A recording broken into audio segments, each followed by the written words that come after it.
Freak shows were once a mainstream form of amusement and a core part of American culture during the late 19th and early 20th centuries, though today they're widely seen as exploitative.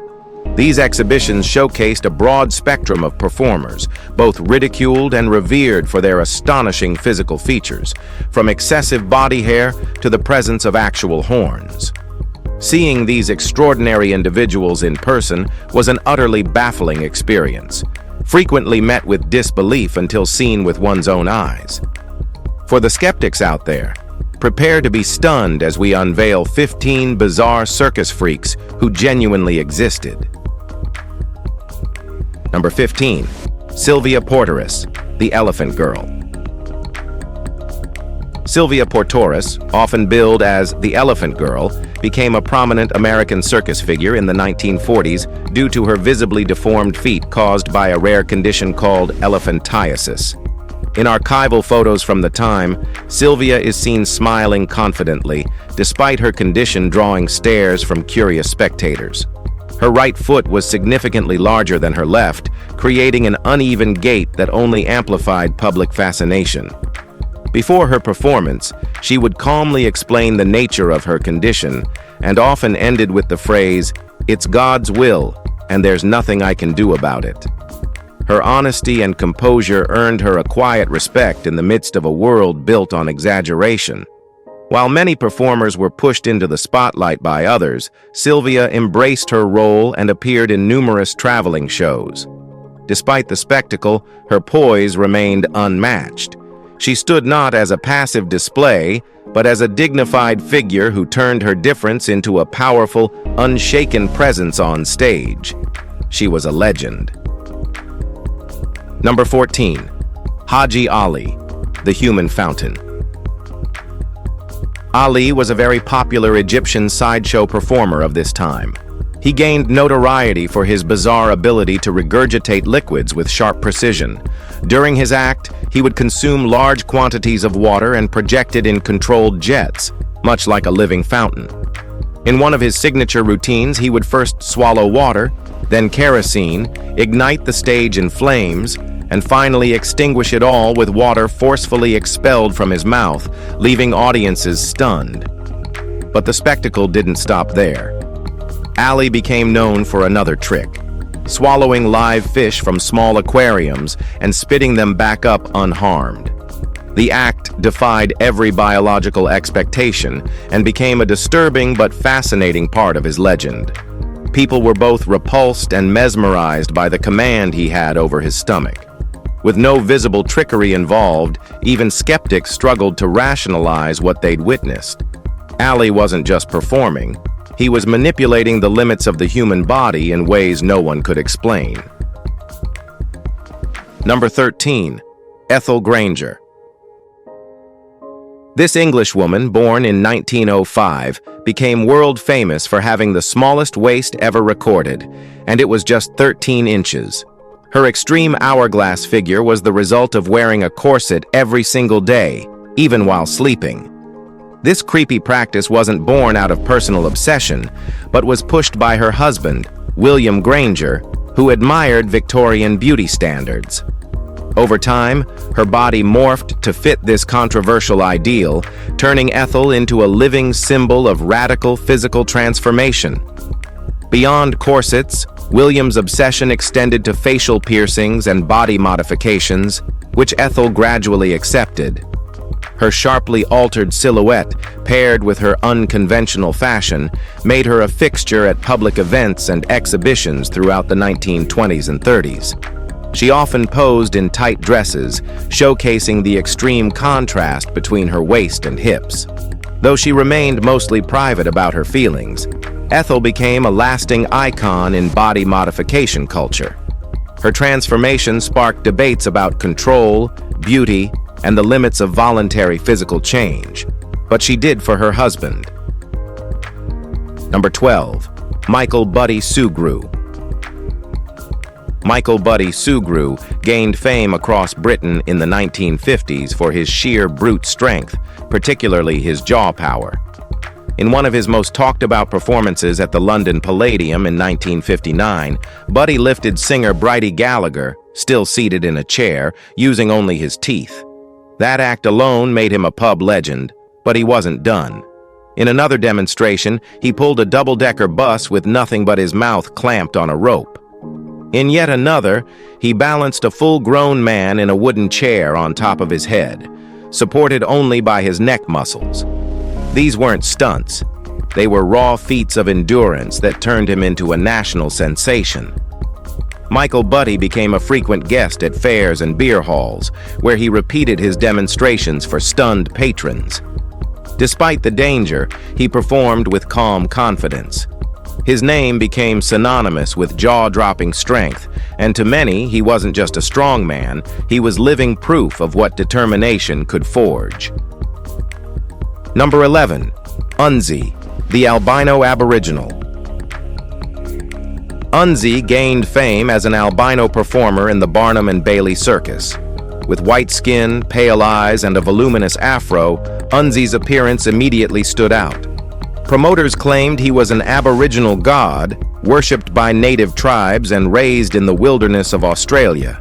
Posters showed him surrounded by kangaroos, spears, and smoke, emphasizing a wild, mythical persona that had little to do with reality. In truth, Unzi spoke English fluently and had grown up in a westernized environment. He wore traditional costumes during shows, not because they reflected his background, but because they sold tickets. His image was mass-produced across postcards and fair flyers, turning him into a commercial icon. The legend crafted around him reflected how deeply race and spectacle were entwined in the sideshow world. While Unzi never denied the myths publicly, his real story remained largely unspoken. His role became a prime example of how fantasy often replaced truth in circus marketing. Number 10. Giacomo and Giovanni Battista Tocci. Giacomo and Giovanni Tocci were Italian twins born in 1877, conjoined at the torso and sharing one pair of legs. Despite having separate hearts and stomachs, they moved only with one body, which added an eerie symmetry to their appearance. Early on, they became sideshow sensations, touring Europe and later the United States under the billing The Two-Headed Boys. Always dressed in matching tailored suits, the twins appeared intelligent and well-spoken, answering questions and even reading aloud during performances. They could write independently with each hand, sometimes simultaneously in different languages. Though they were heavily marketed and sensationalized, their performances were more dignified than most. Their promoters avoided grotesque staging, opting instead for a formal, almost academic presentation. In adulthood, they vanished from the public eye and are believed to have lived a private life in Italy. Their rare condition, calm demeanor, and polished act made them one of the most talked about and least exploited conjoined duos in circus history. All right, now let's move to Number 9. Miss Rosina Rose Foster. Miss Rosina was born without arms, yet developed remarkable dexterity using only her feet. She toured across Europe, showcasing her precision and elegance by crocheting, threading needles, and even signing autographs, all with her toes. Her performances weren't frantic or exaggerated, they were calm, poised, and impressively detailed. Audiences were stunned not only by her technical skill, but by her grace.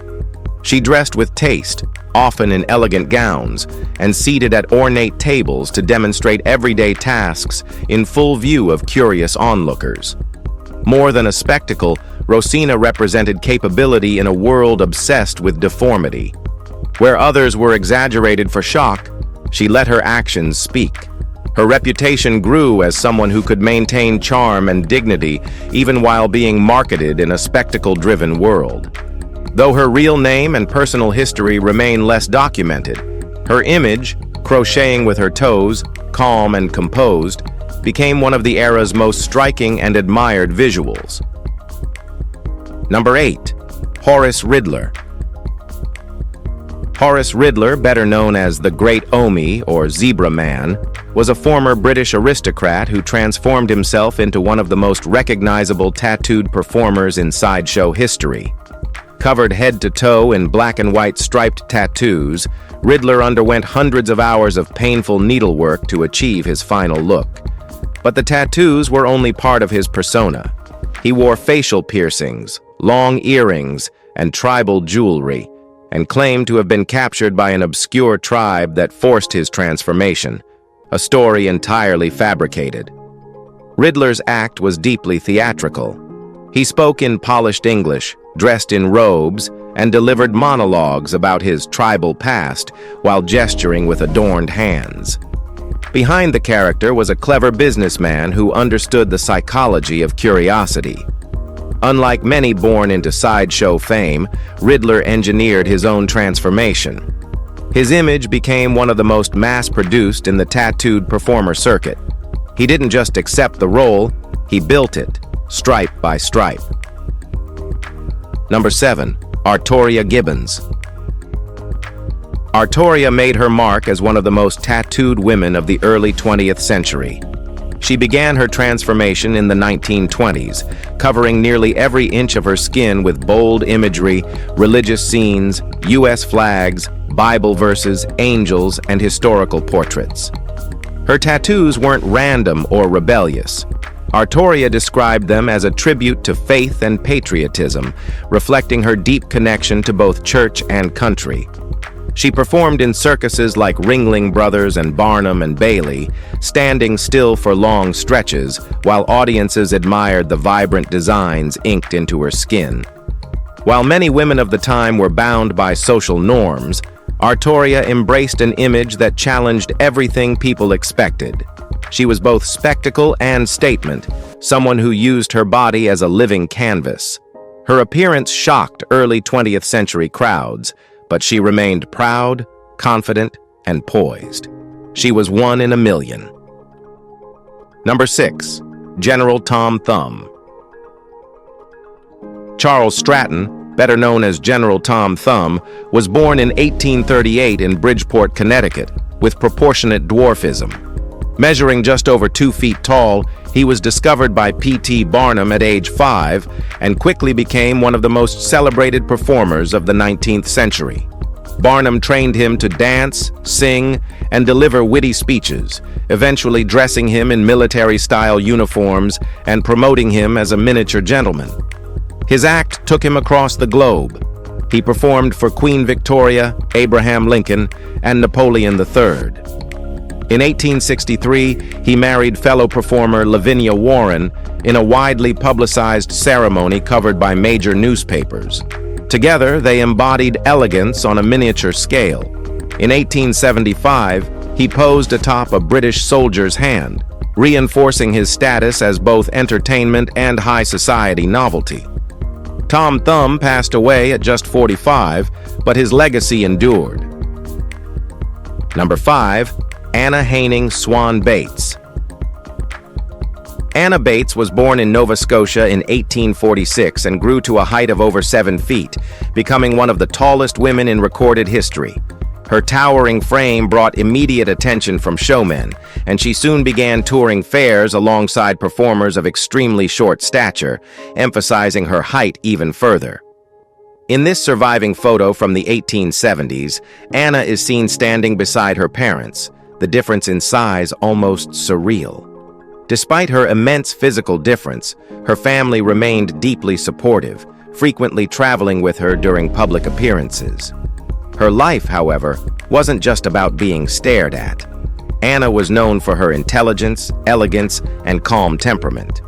She eventually married Martin Van Buren Bates, himself a giant, and together they became a sensation known as the tallest couple in the world.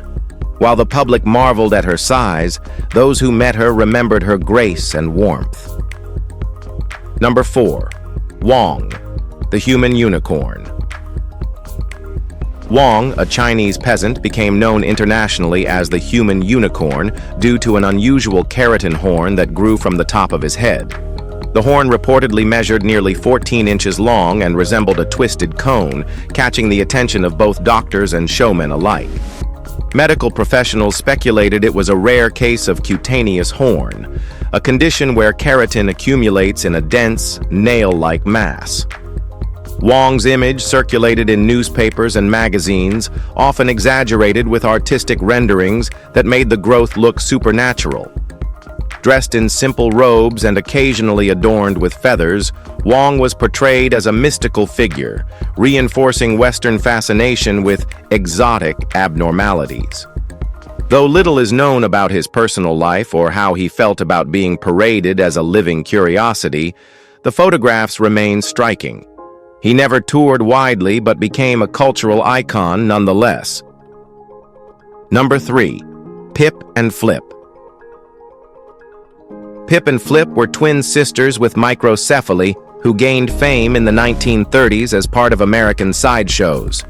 Born in the U.S., they were falsely marketed as being from the Yucatan Peninsula to add mystery and exoticism to their act. Both had small heads, narrow faces, and thin limbs, traits commonly associated with the condition. Despite the deceptive advertising, the sisters embraced performance life and became widely recognizable figures in circus advertising. Always seen in identical outfits, they often sang or danced on stage, charming audiences with their synchronized movements and distinct appearance. Their personalities were described as gentle and playful by those who worked with them. They appeared in Todd Browning's 1932 film Freaks, adding another layer of notoriety to their careers. Although their story was wrapped in exaggeration, Pip and Flip became beloved by the cast and crew, but their lives remained private. Number 2. Crow Farini. Crow, often billed as the missing link, was brought to the West from Laos in 1885 by promoter William Leonard Hunt, also known as the Great Farini. Born with hypertrichosis, her entire body was covered in fine, soft hair, giving her an ape-like appearance that showmen used to market her as proof of human evolution from primates. Posters claimed she was discovered deep in the jungle, worshipped by tribes, and capable of primitive communication, all fabricated to fuel public curiosity. Despite the lies surrounding her origin, Crow became a star in P.T. Barnum's Circus and toured extensively across Europe and the United States. She was known for her gentle nature and often appeared in silk dresses, smiling calmly for crowds who viewed her as a bridge between man and beast. She continued performing well into adulthood and lived a very stable life for a sideshow artist. Crow died in 1926, having spent her entire life caught between myth and misunderstood biology. Number 1. Miran Dejo. Miran captivated Europe in the 1940s by allowing swords to pass through his body without pain, blood, or injury. Born Arnold Gerrit Henskes in the Netherlands, Dejo performed seemingly impossible feats that stunned scientists and physicians alike. His most infamous act involved an assistant thrusting a fencing sword clean through his torso while he stood calmly, breathing evenly, unfazed. He was studied in several hospitals where X-rays confirmed the swords were real and had pierced through flesh. Dejo claimed his resistance to injury came from divine or spiritual energy, though skeptics believed it was an anatomical anomaly or mind-over-matter control. Sadly, his pursuit of pushing limits ended in tragedy. During an extreme self-experiment in 1948, he swallowed a steel needle to demonstrate inner resistance. The object perforated his organs, and he died days later. His death became a warning tale, but his name still echoes in sideshow history as one of the most inexplicable performers ever seen on stage. If you enjoyed watching this video, please like and subscribe. Thanks for watching, and we'll see you soon.